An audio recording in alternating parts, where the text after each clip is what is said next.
Corre lá, compre o seu e comece uma nova vida de forma natural. Eu falei Cacau Plus, é o da folhinha verde. Central TV Shopping está aqui no Cemitério Vertical, a maior empresa do Brasil no segmento cemiterial. Nós vamos conversar com o Carlos Camargo, sócio-diretor aqui do Cemitério Vertical. Como vai, Carlos? Tudo bem, graças a Deus. Estamos falando de cemitério, é um assunto delicado. Sabemos que é o momento mais difícil que o familiar vai passar é quando perde um ente querido. Para que você não tenha transtorno e não tenha despesa, nós convidamos você a participar e adquirir o maior e melhor plano de benefícios funerários de todo o Brasil. Um local onde você vai poder guardar a memória do seu ente querido com muito respeito, dignidade, segurança. E quando falecer alguém, a família recebe um pacote de benefícios gratuitamente, translado nacional, cremação, funeral e sepultamento. E também tem um serviço humanizado aqui. Exatamente, nós temos o apoio ao enlutado, que são serviços realizados gratuitamente por psicólogos aos familiares. E para entrar em contato com o Cemitério Vertical, Carlos? Entre em contato pelo WhatsApp 9151-6163. Dispomos de uma frota que vai buscá-los e trazê-los para conhecer toda a infraestrutura e voltar para suas residências sem compromisso nenhum de compra. Então, fica o convite, é um ato de amor com a sua família.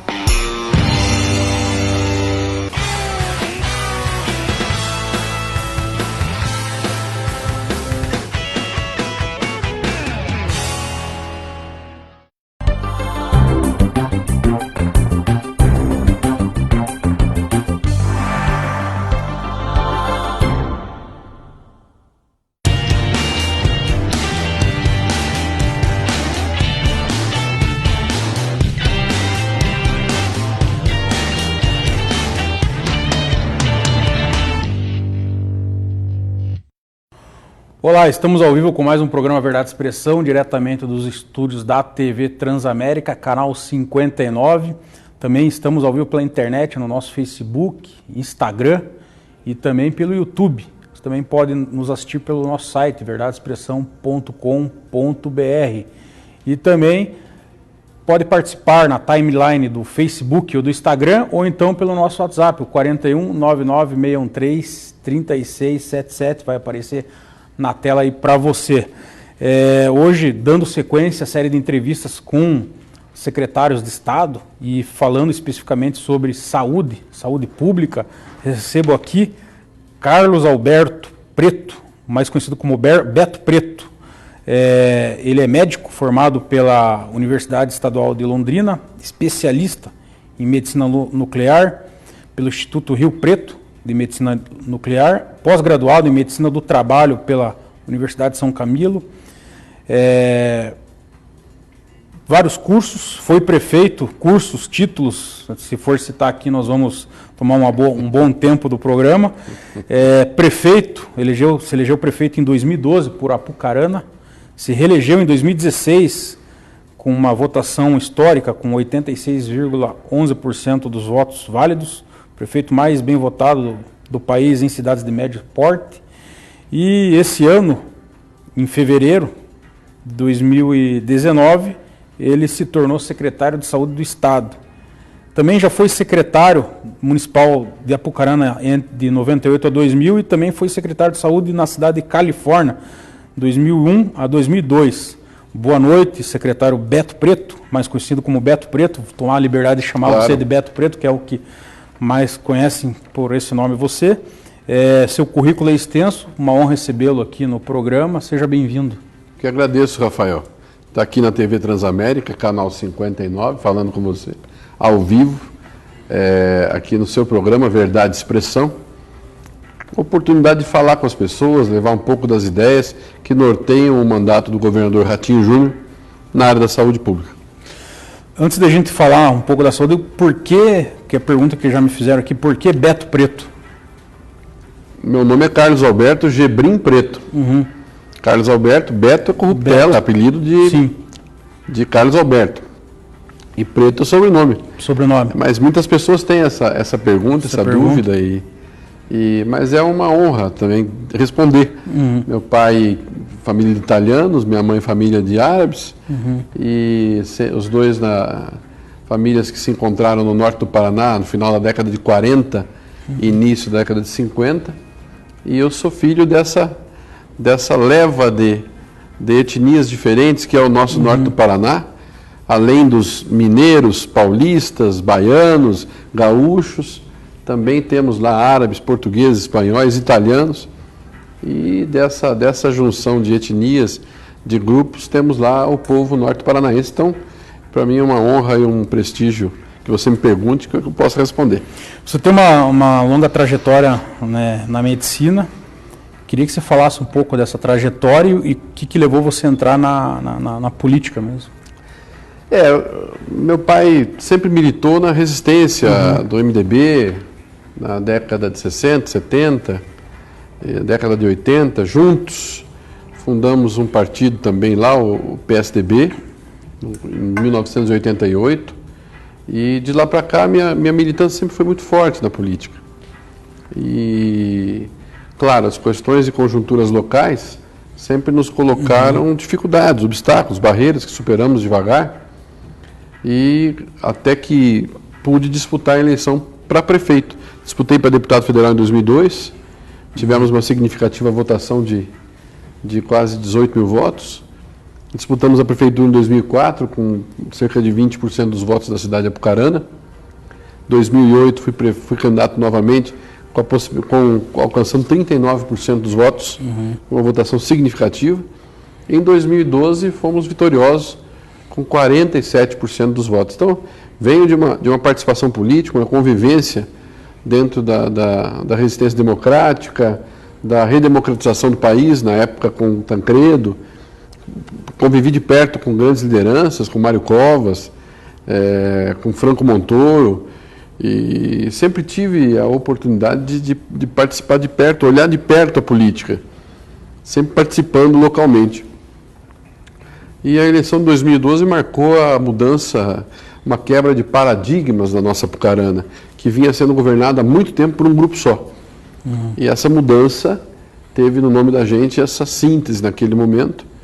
A cidade de Apucarana, nosso município, é o mais endividado per capita do Paraná, e mesmo assim conseguimos concluir 6 anos de mandato com aproximadamente 900 obras, ações administrativas, programas que colocamos para funcionar e que conseguiram mudar a cara da cidade. Mas não sou aqui, eu não posso ser testemunha de mim mesmo. Acho que quem fala são os nossos cidadãos e cidadãs que convivem, moram lá, ou quem se utiliza do serviço da cidade. A nossa Apucarana acendeu. Ela veio para a luz, acendeu no sentido de mudança efetiva de uma cidade de mais de 130 mil habitantes que se encontrava adormecida e que acordou para as políticas públicas, acordou para um programa sério de habitação social, acordou para a qualificação profissional. 2013, 2014, foi a campeã paranaense de vagas ofertadas e consumidas do Pronatec. Fizemos mais capacitação profissional em 13 e 14 do que Curitiba, Londrina, e a educação, que teve uma revolução nesse período. Nosso IDEB de 7,5, as nossas crianças ganhando prêmios, nossos projetos ganhando prêmios estaduais, prêmios nacionais. Isso tudo alegra o coração da gente e gostei muito de ter sido prefeito. Foi uma honra, a honra não na honra da arrogância, mas a honra de poder partilhar de vitórias importantes, como a construção de pavimentação asfáltica, bairros que esperavam por 40, 50 anos isso.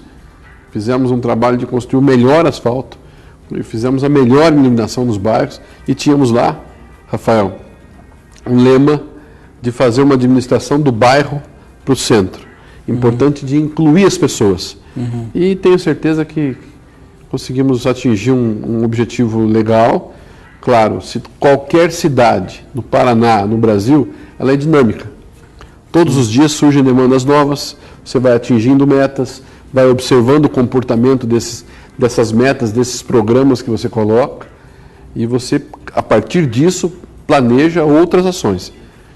E, é claro, a cidade não para. Nós temos rodovias que cortam a cidade, são verdadeiros obstáculos. Ferrovias que cortam a cidade, são 2 ferrovias e 2 BRs que cortam a malha urbana de Apucarana. E com isso nós aprendemos a olhar também a região toda, o norte do Paraná. Estamos no meio do eixo Londrina-Maringá, uma região de mais de 2 milhões de habitantes. Como a nossa capital metropolitana tem quase 4. Lá no eixo Londrina-Maringá, Londrina-Apucarana, Maringá, Arapongas, acaba ultrapassando 2 milhões de habitantes. Então é um contingente populacional forte, tem toda uma vida própria, e você começa a estudar o comportamento do emprego, o comportamento da oferta de moradia, da oferta de saneamento básico. Então isso nos faz críticos, ao mesmo tempo proponentes de políticas públicas. Então acho que tudo isso veio se fazendo desde a época do meu curso de medicina, que eu terminei em Londrina, comecei aqui na PUC, terminei em Londrina. Tive a oportunidade de partilhar grandes etapas de formulação. Passamos no primeiro ano da Faculdade de Medicina pela épica 8ª Conferência Nacional de Saúde, que criou esse espírito de descentralização de serviços de saúde para todos, universalização do serviço de saúde para todos, veio lá da 8ª Conferência de Saúde, que foi no ano de 1986. Ela foi o preâmbulo do capítulo de saúde da Constituição. Saúde, direito de todos, né? Para que, artigo 196, que pudesse ser o sistema que nós criamos, que é o SUS. E tive a honra de trabalhar com alguns dos formuladores desses programas, como é o caso do Dr. Nelson Rodrigues dos Santos, que estivemos juntos no Conselho Nacional de Saúde, doutor Azilda também, e com o Sérgio Aroca, que foi nosso grande secretário de Gestão Participativa do Ministério da Saúde, onde fui diretor de Ouvidoria Geral do SUS por 2 anos, primeiro ouvidor nacional do SUS. Então, tudo isso veio criando bagagem para passar pela Prefeitura e agora aceitar este desafio proposto pelo governador Ratinho Júnior, que é de estar aqui todos os dias tentando construir um sistema de saúde pública no Paraná que funcione e que principalmente consiga atender mais as pessoas. Hoje temos diversos papéis nessa esfera estadual, o relacionamento com a esfera federal, com as esferas de saúde municipais. Eu fui prefeito, sei do forte financiamento que os municípios fazem. Eles têm a obrigação de colocar 15% do seu orçamento da receita corrente líquida em saúde, para funcionar o seu sistema de saúde municipal. Nenhum município coloca 15%. Os que colocam menos colocam 19%, 20%. Alguns municípios menores chegam a botar 30% da sua receita corrente líquida para manter minimamente o atendimento na atenção primária e na urgência e emergência do seu município. E, ao mesmo tempo, o Estado tem a obrigação de comparecer com 12% da sua receita corrente líquida para fazer funcionar, financiar, induzir, incentivar as ações de saúde pública no âmbito do Estado do Paraná. Então, é um momento importante e nós temos principalmente a missão de levar essa grande bandeira do governo Ratinho Júnior, que é regionalizar a saúde. Ao longo do tempo, nós centralizamos em 3 ou 4 grandes estruturas hospitalares que atendiam pessoas do Paraná inteiro. É importante isso, não podemos perder isso de vista. Temos que manter, temos que estruturar serviços, porém, é obrigação nossa do Estado do Paraná tentar levar os serviços de saúde de média complexidade perto da casa das pessoas, principalmente na sede das regiões de saúde. São 22 regionais de saúde no Paraná. Essas 22 regionais têm que ter uma estruturação plena de atendimento ao parto, no cuidado materno-infantil, tanto na questão das mães quanto na questão do nascimento das crianças. Nós temos que ter lá oferta de serviços de média complexidade no quesito cirurgia geral, cirurgia vascular, algumas outras especialidades nessa linha, e regionalizar os serviços que sejam de uma complexidade maior, principalmente no que se refere à oncologia, a cardiologia de urgência, emergência, e fazer funcionar os serviços de apoio, como no caso do SAMU, que é o resgate pré-hospitalar, a questão do transporte aeromédico, que nós temos investido em mais ações, e o governador entregou o próprio jatinho, que era alugado para o uso do governador, no sentido de que nós pudéssemos logo fazer uma nova licitação de mais uma aeronave para o nosso serviço aeromédico. Então, o único governador do Brasil inteiro que tomou essa medida. E também a nossa central de transplantes, que vem sendo efetivamente apoiada para ampliar suas ações. E o Paraná é o estado, o maior número de doações de órgãos acontece no Paraná. Então, temos feito várias ações no sentido de regionalizar, de buscar, mas é um diálogo, Rafael. É um diálogo que é contínuo, não se faz de um dia para o outro, esta construção, e vamos avançando. E essa tua, só para voltar um pouquinho, essa tua ida para a Secretaria de Estado de Saúde, como que surgiu essa sua relação com o Ratinho? Eu acompanho o Ratinho desde 2002. Na sua primeira eleição para deputado estadual, eu fui candidato a deputado federal e nós fizemos uma dobrada. E uma dobrada muito positiva, inclusive, ele sempre tendo boas votações, sempre tendo uma significância muito acima da média, sempre campeão de votos onde colocou o seu nome à disposição. E hoje, aos 37, 38 anos de idade, um governador jovem, capaz, corajoso e que toma medidas para garantir o funcionamento do Estado. E nós embarcamos nessa questão. Não adianta apenas apoiar um nome como o do Ratinho. Nós temos que nos colocar à disposição dele. E ele, com o chamado, com o convite que nos fez, nós estamos juntos para levar essa proposta adiante, com firmeza, longe da corrupção, longe de qualquer tipo de regalia ou qualquer tipo de benesse para algum grupo específico, mas sim no sentido de construir um sistema único de saúde melhor no Paraná, que atenda o cidadão perto de casa. Claro, temos dificuldades todos os dias. Faltam vacinas, nós estamos cobrando, o Ministério da Saúde tem mudado a postura positivamente, mas ao longo dos últimos 3 anos, 4 anos, houve um desmonte do Programa Nacional de Imunizações. Faltam recursos, às vezes, para determinadas ações de saúde, mas estamos tentando equacionar e temos sido ouvidos pelo governador, que não tem poupado todos os esforços e recursos financeiros para tentar fazer um mandato diferenciado na saúde.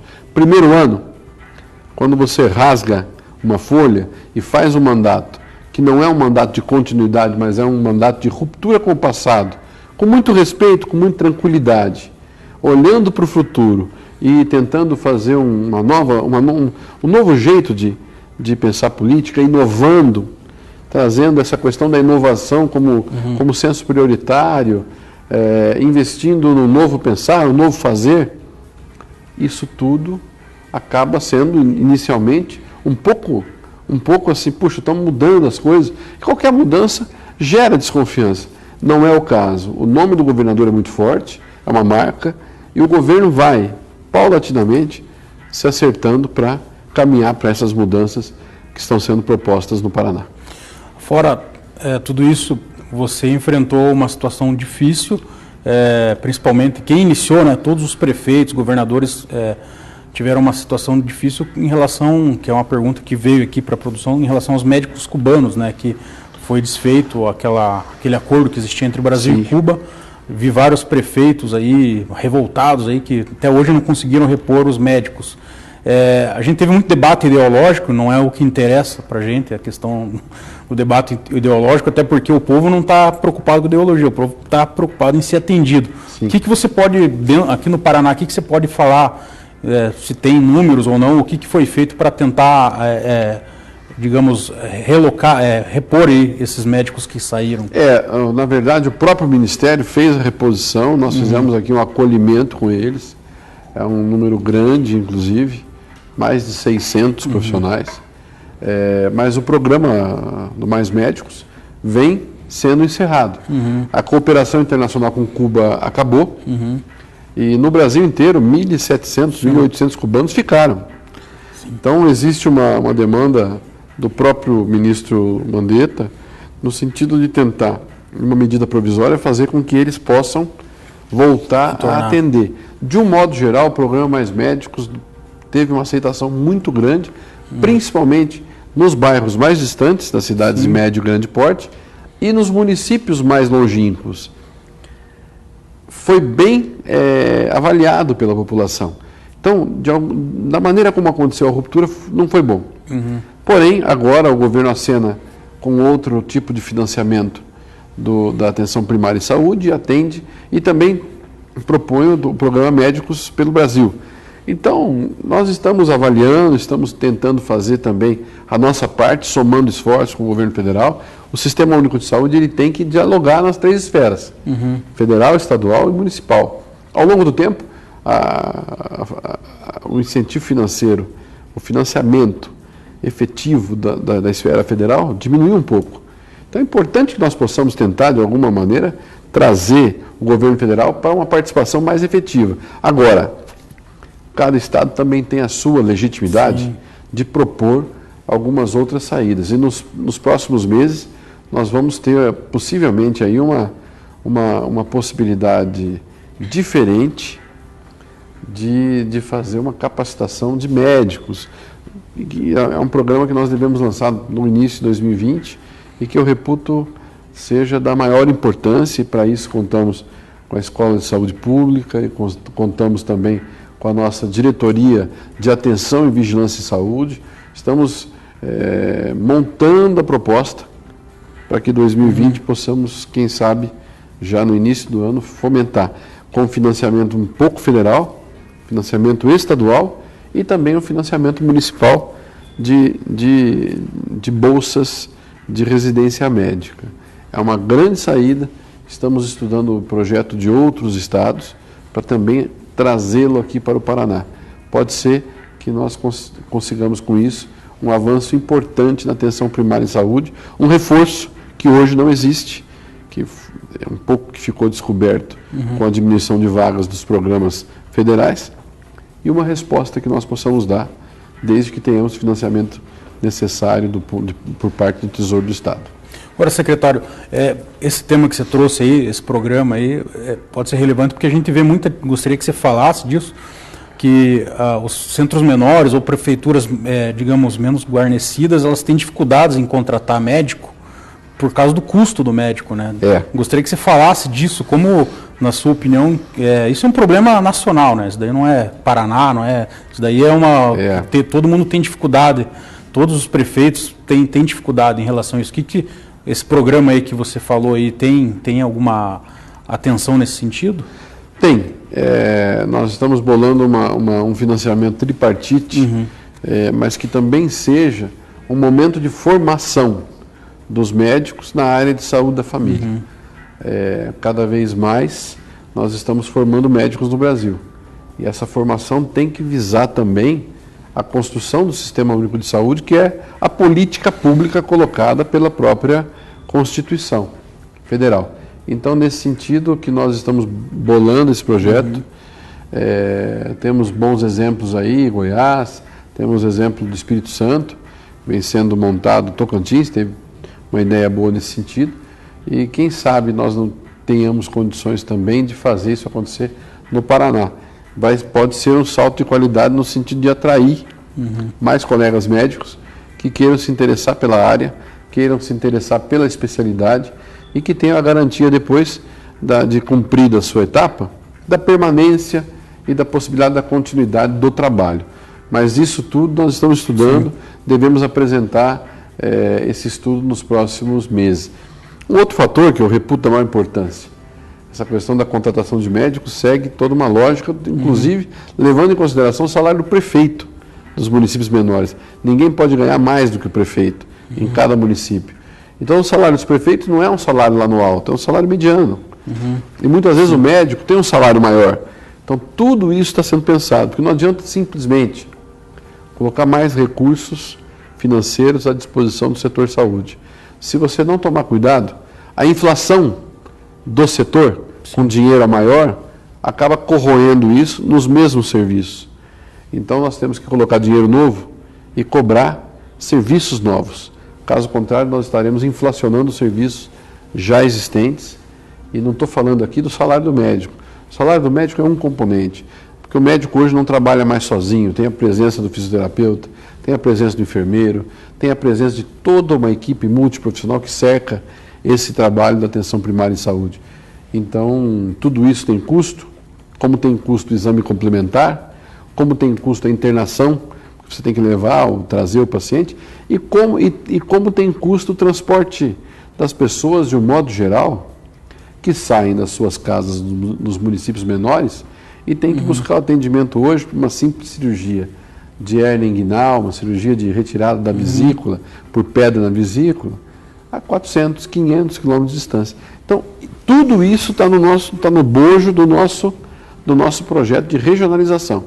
Regionalização com um enfoque importante a partir do ano que vem na questão do envelhecimento.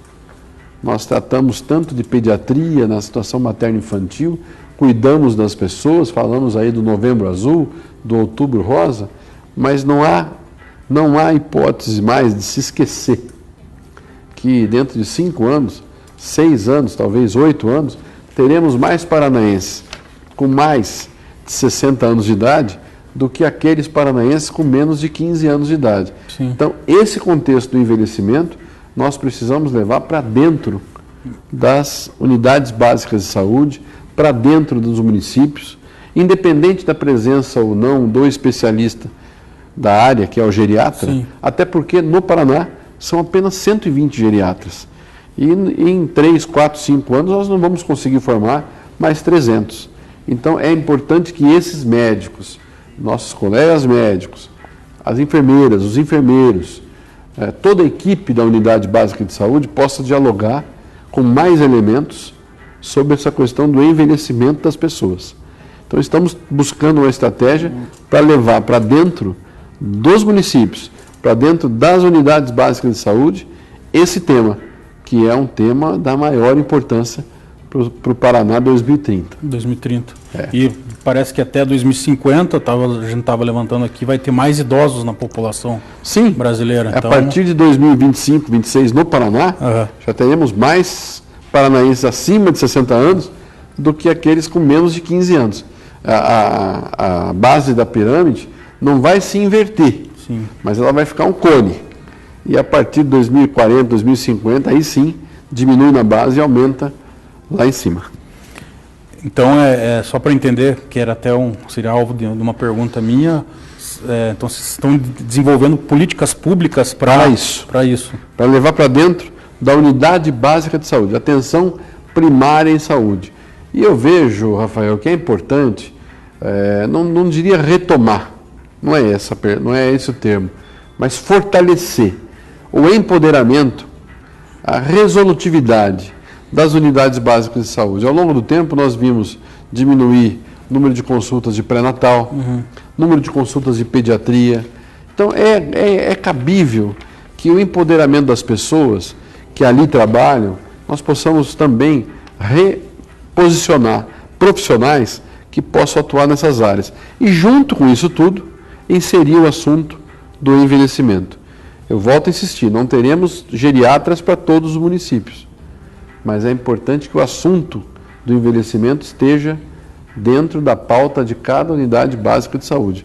Uma coisa é você atender uma pessoa de 63 anos que está dentro do seu peso, não tem doenças associadas, consegue se locomover sozinha e por própria vontade. Outra coisa é você atender pessoas de 68, 69 anos, vítimas de um derrame, sequeladas, ou ainda hipertensas, diabéticas.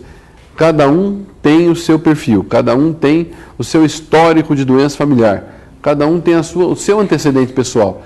Então, a unidade básica de saúde tem que estar preparada para fazer a estratificação do risco dessas pessoas, para poder apoiá-las numa situação de maior plenitude. Isso é importante. Estive recentemente com a equipe de Dom José Peruso, na Pastoral da Pessoa Idosa, aqui em Curitiba, e percebi lá a rede que se instala no Paraná inteiro, no Brasil inteiro, da pastoral da pessoa idosa, que é um ato louvável. Eu via isso acontecer com muita força na pastoral da criança, 20 anos atrás, e que continua forte até hoje. Então, dentro desse espírito, nós queremos levar para dentro dos municípios esse cuidado também com as pessoas com mais de 60 anos. Com isso, tenho certeza que vamos conseguir atender um pouco melhor o cidadão e a cidadã paranaense.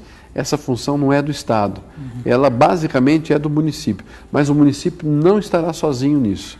O mandato do governador Ratinho é um mandato municipalista, é um mandato que olha para de que maneira nós, do governo do Estado, na saúde, vamos conseguir apoiar estes nossos parceiros, que são os municípios do Paraná, em toda a sua extensão. Gosto muito de falar que o mandato do governador Ratinho é o Paraná por inteiro na saúde.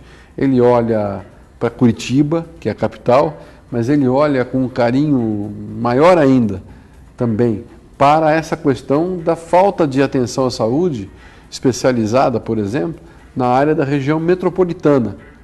Temos que atender melhor o litoral, temos que atender melhor a fronteira oeste, essa questão do norte velho, norte pioneiro, norte noroeste, o centro do Paraná, o centro-sul do Paraná. Por isso, essa necessidade de fazer um olhar no Paraná por inteiro na área de saúde, que a nossa equipe, inclusive, vem acompanhando desta forma. Nós temos feito essa marcação, que saúde não pode ser para para dois locais apenas. Temos que olhar no Paraná por inteiro, com respeito, com carinho, com atenção. E os nossos parceiros, que são os municípios, têm feito isso da sua maneira com a sua população. Legal, vamos para as notícias da semana com o jornalista Pedro Lima. Boa noite, Pedro Lima. Olá, Rafael. Boa noite a você, boa noite ao nosso secretário. Bom, vamos lá. O Congresso promulgou na semana passada a emenda constitucional número 103 de 2019, que altera o sistema de previdência social e estabelece regras de transição e disposições transitórias. Apresentada pelo governo em fevereiro, a PEC tramitou por 6 meses na Câmara e quase 3 meses no Senado. O objetivo da medida, segundo o Executivo, é reduzir o déficit nas contas da Previdência Social. A estimativa de economia é de cerca de 800 bilhões em 10 anos. O presidente do Congresso, Davi Alcolumbre, classificou o dia como histórico e considerou a reforma da Previdência como uma das mais importantes alterações feitas na Carta Magna, em seus 31 anos de existência. O presidente da Câmara, Rodrigo Maia, disse que o Congresso concluiu um ciclo importante a respeito de um tema decisivo para o futuro do país. A emenda 103 institui novas alíquotas de contribuição para a Previdência, além da exigência de idade mínima para homens e mulheres se aposentem. As novas regras entram em vigor imediatamente, exceto para alguns pontos específicos, que valerão a partir de 1º de março de 2020. É o caso, por exemplo, das novas alíquotas de contribuição, que começarão a ser aplicadas sobre o salário de março, que em geral é pago em abril. Seguindo o exemplo do Congresso Nacional, o governo do Paraná enviou hoje uma proposta à Alep que trata da reforma da Previdência dos servidores do Estado. A mensagem de número 76 de 2019, assinado pelo governador em exercício, Darcy Piana, foi lida durante a sessão plenária pelo primeiro secretário da Casa, deputado Luiz Cláudio Romanelli. Segundo a matéria publicada pelo governo, a emenda estadual altera os artigos 35 e 129 da Constituição do Estado. A medida replica o texto da PEC 6/2019, aprovada no Congresso Nacional, e obedece às regras gerais da Reforma Previdenciária Federal, promulgada na semana passada pelos presidentes da Câmara, dos Deputados e do Senado.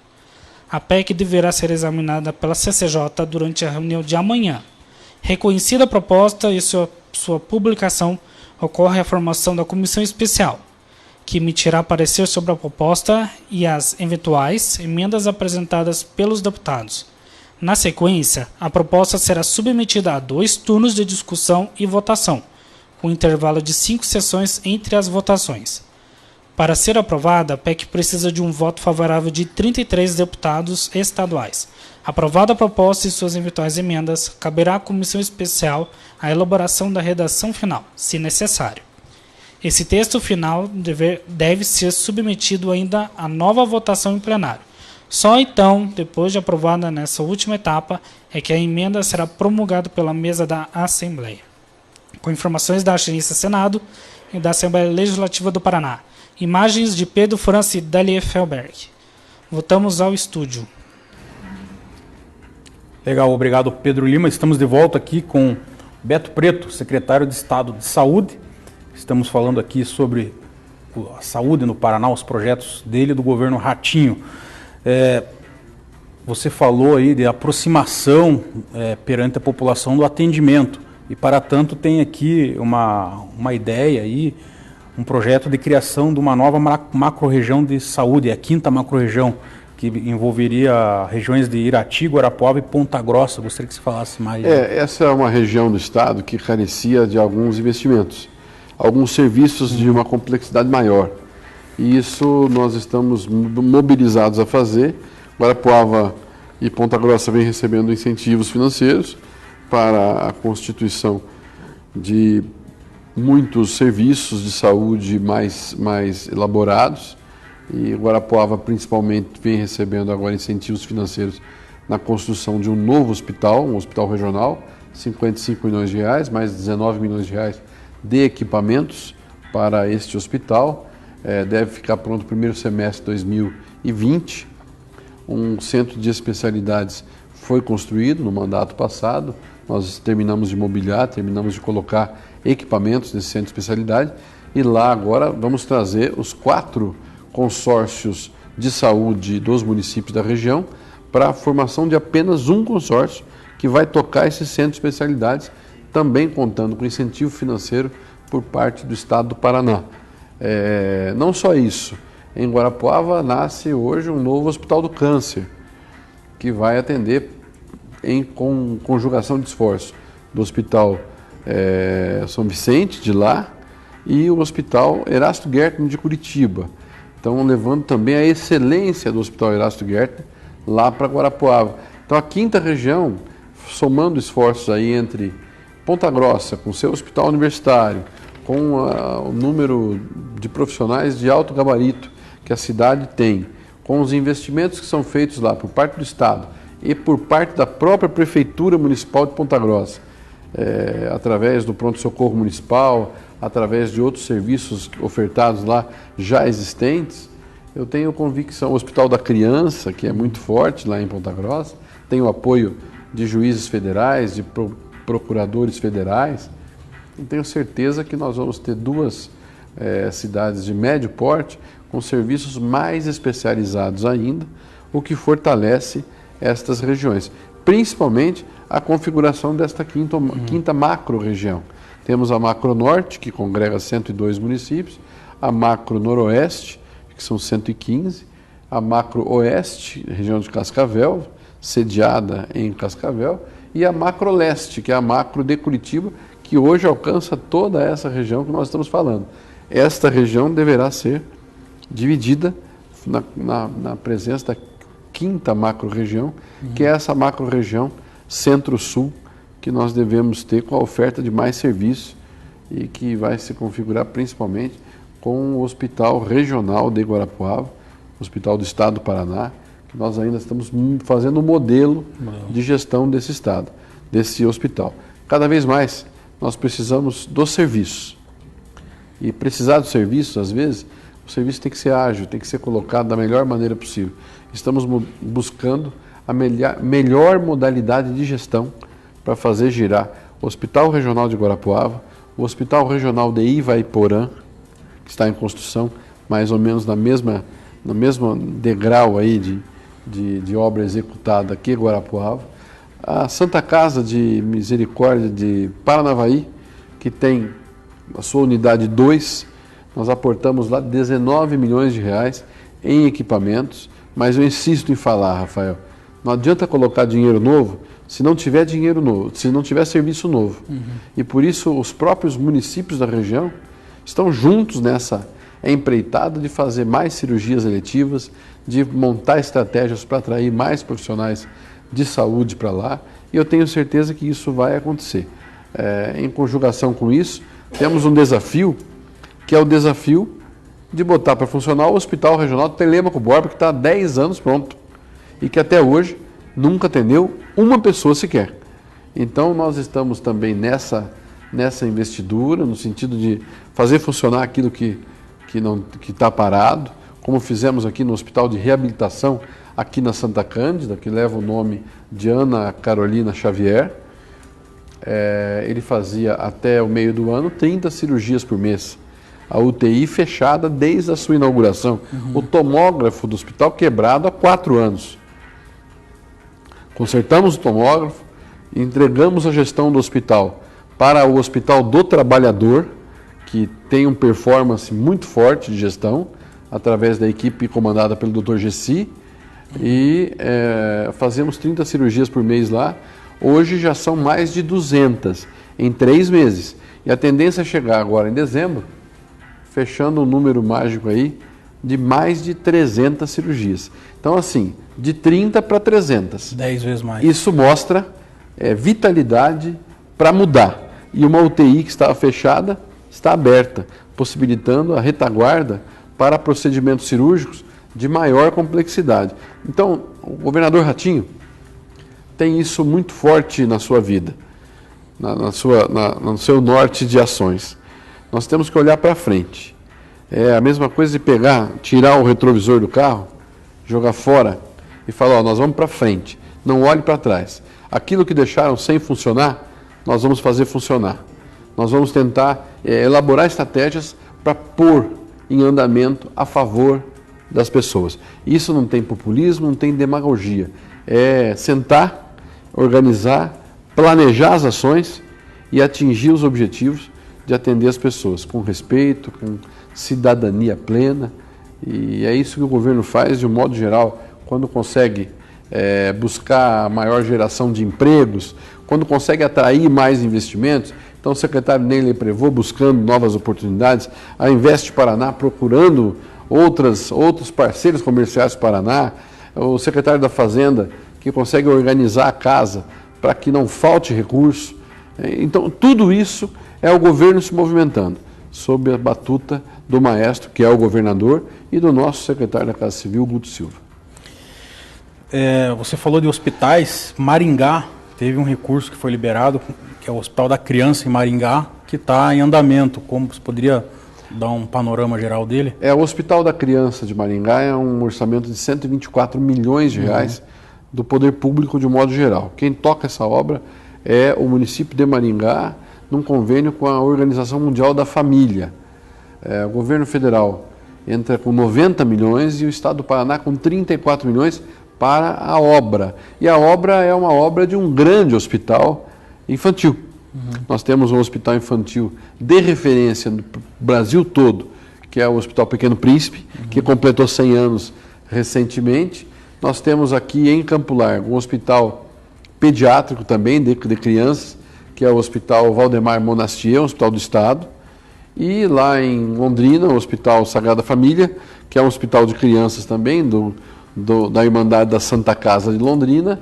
E lá em Maringá, agora, essa estratégia de se investir num hospital que é custeado, sua construção, através do governo federal, do governo do Estado. A Prefeitura de Maringá é a demandante da obra, ela que organiza, fiscaliza, ela que fez a licitação da obra propriamente dita. E ao longo do tempo, o governo estadual compareceu com 34 milhões, o governo federal repassou ao Estado para que este fizesse o repasse para o município 90 milhões de reais. O mandato anterior pegou os 90 milhões, repassou apenas 40. Gastou o recurso com outras rubricas orçamentárias. Faltaram 50 milhões. E no orçamento, na peça orçamentária 2019, não existia nada que apontasse a necessidade dos investimentos em Maringá. Então fizemos um esforço, por orientação do governador, no sentido de economizar, cortar gastos, cortar qualquer tipo de possibilidade de perder dinheiro na saúde. Alguns investimentos que nós faríamos, deixamos para o ano que vem. Conseguimos economizar 25 milhões já, que nós repassamos na quinta-feira para o prefeito Ulisses Maia. O dinheiro está caindo na conta amanhã, inclusive, na conta da Prefeitura do Fundo Municipal de Saúde de Maringá. E faltam 25 milhões ainda para o término da obra. Nós vamos juntar esforços também para continuar fazendo essa cotização desses recursos, mas eu quero insistir. Como insisto também em Guarapuava, Ivaiporã, Telêmaco Borba, Paranavaí. Construir o hospital é difícil, mas é a parte menos, eu diria, a menos trabalhosa.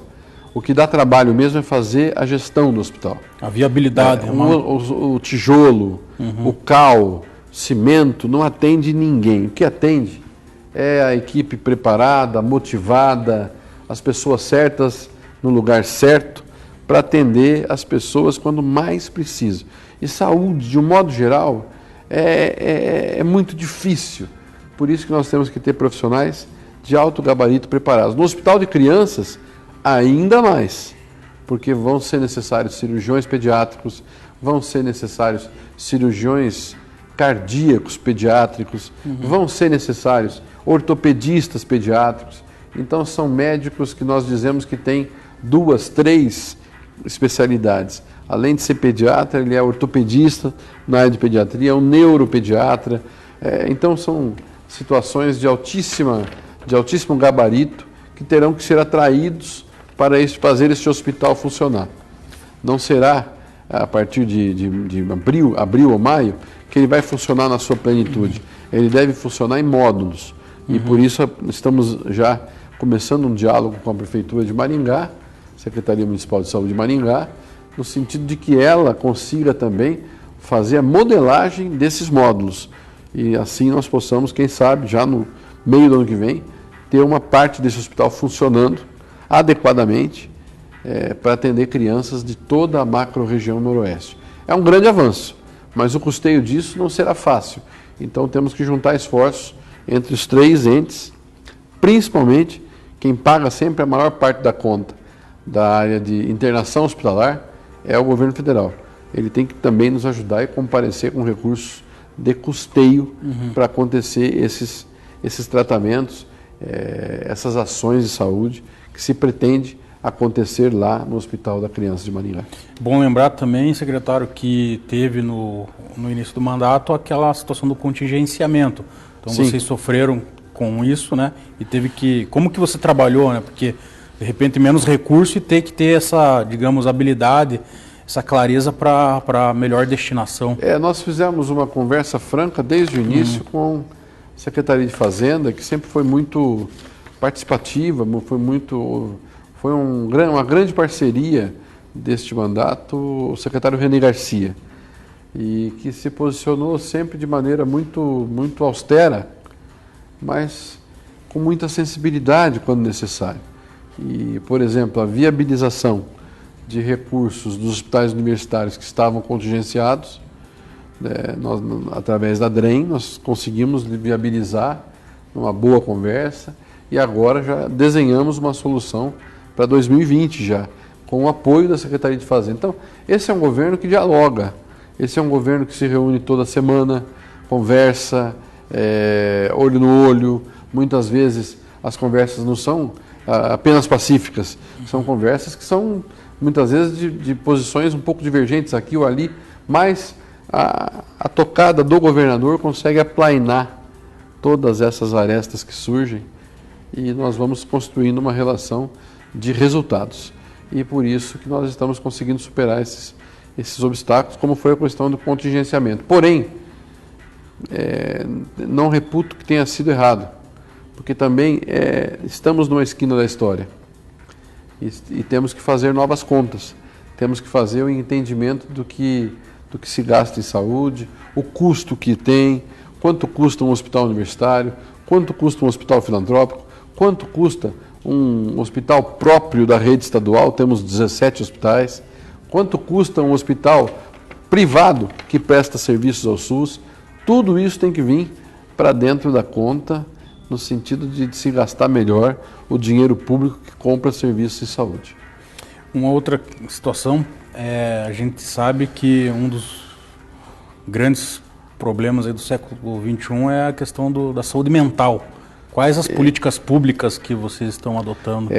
Você tocou num assunto que é da maior importância, né? Cada vez mais, quanto mais se digitaliza a vida das pessoas, quanto mais rápida é a velocidade da informação, nós estamos vendo crescer também numa espiral muito forte a presença de doenças do caráter emocional, da questão específica do ambiente psiquiátrico, do ambiente da saúde mental. Eu vejo que ao longo do tempo, os CAPs, eles têm dificuldades de ter os seus serviços ampliados. A necessidade de CAPs no Brasil hoje é de 3 ou 4 vezes a mais do que eles existem, para atender as demandas existentes, necessárias. Isso não teve o financiamento correto lá na lei que fez a mudança da saúde mental em 2001, 2002, 2003, se me recordo. Muito do dinheiro que era carreado para sanatórios deveria ter vindo para o financiamento dos CAPs. E não aconteceu isso. Aconteceu apenas em parte. Então, aqui no Paraná, a nossa proposta, que também agora começa a tomar corpo, é a de fortalecer nos consórcios intermunicipais de saúde, que é um outro viés dessa regionalização que nós estamos propondo, estamos apoiando os consórcios que existem em todas as regiões de saúde do Paraná. Então, o novo modelo de convênio que vamos fazer com eles vai possibilitar dobrar os recursos para o ano que vem, para todos os consórcios, com o compromisso de algumas linhas de cuidado. Uma delas é o ambulatório de psiquiatria, que nós queremos implantar nos consórcios de saúde que ainda não tem. Criar condições para a oferta de consultas psiquiátricas numa quantidade um pouco maior do que já existe. Segundo lugar, temos que levar lá para os colegas médicos e para as enfermeiras que estão no serviço de atenção primária em saúde. O mesmo trabalho que vamos fazer com o envelhecimento, nós vamos levar também informações sobre o atendimento geral de saúde mental na atenção primária em saúde. E um cuidado especial, isso é importante frisar, nós temos que não é, eu reitero aquilo que falei agora há pouco, não se trata de capacitar ninguém, capacitados todos já são, mas nós vamos atualizar conhecimentos sobre drogas psicotrópicas, no sentido de facilitar a vida dos nossos colegas médicos, enfermeiros, enfermeiras que atuam nos serviços de urgência e emergência. Às vezes, um paciente em surto fica lá numa unidade de pronto atendimento 2, 3 dias sem conseguir a vaga num hospital. E ali ele fica perdendo tempo, às vezes, de tomar a medicação correta, no tempo correto, que já poderia aliviar esse surto psicótico ou esquizoide que ele possa estar tendo. Então, é um trabalho que nós estamos montando com a nossa assessoria técnica que temos no gabinete e que, junto com a área de saúde mental da Secretaria de Estado da Saúde, nos próximos meses também vamos atuar nesta, volto a insistir, não é capacitação, mas é uma atualização de temas específicos do atendimento do dia a dia. Vamos com isso montar estratégias. Resolve tudo? Não, não resolve. Mas é um olhar direto para o problema. E para você começar a tentar resolver um problema, tem que olhar ele nos olhos e propor as estratégias, a metodologia do que você quer colocar para superar inicialmente esses problemas. No futuro nós podemos ter possibilidades melhores ainda de acertar isso. Mas, volto a insistir, é uma construção que se faz todos os dias. Falando que é uma questão muito importante no nosso estado, aliás, no Brasil inteiro, a Secretaria divulgou, na semana passada, confirmou 368 casos de sarampo no Paraná. Sim. O que você pode falar aí? 240 em Curitiba, 90 na região metropolitana de Curitiba e 18 espalhados pelo Paraná. Vejo isso tudo com um olhar, eu não diria só o da preocupação, mas com o olhar da tentativa de resolução disso. Como que nós podemos combater esse vírus circulante no Paraná? Vacinando. Então hoje, dia 18 de novembro, se inicia a segunda etapa da vacinação nacional contra o sarampo. No Paraná, Temos uma meta aí muito grande que o Ministério coloca, porque não existem registros, e por isso ele estima aí mais de 700 mil pessoas que devem ser vacinadas. Recebemos próximo de 400 mil vacinas para essa segunda etapa. Quem deve se vacinar? Principalmente, prioritariamente, quem é da faixa etária de 20 a 29 anos. Por quê? Porque a maior parte dos casos, 60% dos casos de sarampo que surgiram aqui no Paraná neste período, são pessoas nessa faixa que foram infectadas pela doença. E por que isso? Porque em algum momento não foram vacinadas, em algum momento deixaram de se preocupar com isso. Então esse é o momento de falar olho no olho também. Que é você que tem 20 a 29 anos, que está acompanhando aqui a TV Transamérica, canal 59, que nos dá o seu prestígio de nos acompanhar nesse bate-papo aqui do programa Verdade e Expressão. A você que não se recorda se teve sarampo, a você que não tem mais a carteirinha de vacinação lá da sua infância, da sua família, é importante que você, se não lembra disso, vá até a Unidade Básica de Saúde, principalmente em Curitiba, principalmente na região metropolitana, e peça para ser vacinado. Temos doses de vacina à disposição, vamos fazer estratégias diferentes se for necessário, mas é importante se vacinar. Isso acaba circulando, segurando a circulação do vírus, do sarampo, neste momento, no Paraná. E damos, assim, demonstração de vontade, de coragem para enfrentar este surto que houve e que estamos trabalhando todos os dias junto com os municípios, junto com Curitiba, junto com os municípios da região metropolitana, junto com o Paraná inteiro, para tentar debelar. Veja, semana passada, Rafael, fizemos aqui um encontro na terça, quarta e quinta-feira com quase 1.500 vacinadores. São os servidores públicos municipais que ficam na sala de vacina da Unidade Básica de Saúde, de todos os municípios do estado. Fizemos um encontro de 3 dias para atualizar os assuntos, colocar as novidades que o Ministério da Saúde nos colocou como prioritárias nesse momento. Então eles saíram daqui motivados, 1.500 vacinadores preparados para atender cidadãos paranaenses de ponta a ponta. Então, veja, tem vacina. Se faltar, nós vamos buscar mais lá com o Ministério. Vamos vamos ligar aí o radar com o Ministério da Saúde para não perder a oportunidade de vacinar. Agora, de 18 a 30 de novembro, temos mais uma oportunidade. Então, quero convidar você que ouviu aqui a nossa entrevista, que ouviu neste momento que pudéssemos dar essas explicações. Se você não se lembra, se você tem de 20 a 29 anos, se você perdeu a sua carteirinha e está em dúvida, procure a Unidade Básica de Saúde, faça a primeira dose, depois de 30 dias faça a segunda dose. E as restrições, se houver alguma das restrições preconizadas pelo Ministério, lá na Unidade Básica de Saúde eles vão te avisar. É o caso da gestante e outros casos aí de pessoas que estão com a sua imunidade muito baixa, vão te avisar para esperar um pouco mais. Mas, de qualquer maneira, contamos com você para fazer do Paraná um grande estrela aí, vacinar da melhor forma possível, que a vitrine da nossa saúde pública seja realmente o dever de casa, que é a vacinação. Secretário, para finalizar, estamos caminhando para o final. Ano que vem temos eleições, você, logicamente, acabou se afastando da função de prefeito. Renunciei. Renunciou, né, para assumir. Para poder assumir aqui. A secretaria, o que esperar o ano que vem das eleições lá em Apucarana? Vai caminhar junto com o atual prefeito lá? O atual prefeito era o nosso vice-prefeito, né? Uhum. Ele pelos 2 mandatos, né? 2 mandatos, ficou 6 anos comigo. Cada um tem uma maneira de agir. Sim. Ele tem a dele, eu tenho a minha. Mas eu acho que comungamos dos mesmos princípios. É até difícil dizer isso, mas é um município muito endividado, como eu disse no começo. Nossa dívida per capita é a maior do Paraná. Até temos uma dívida que nós não construímos, mas nós estamos administrando essa dívida. Então, muita austeridade, segurando muito para fazer os investimentos corretamente, que a nossa população tanto precisa.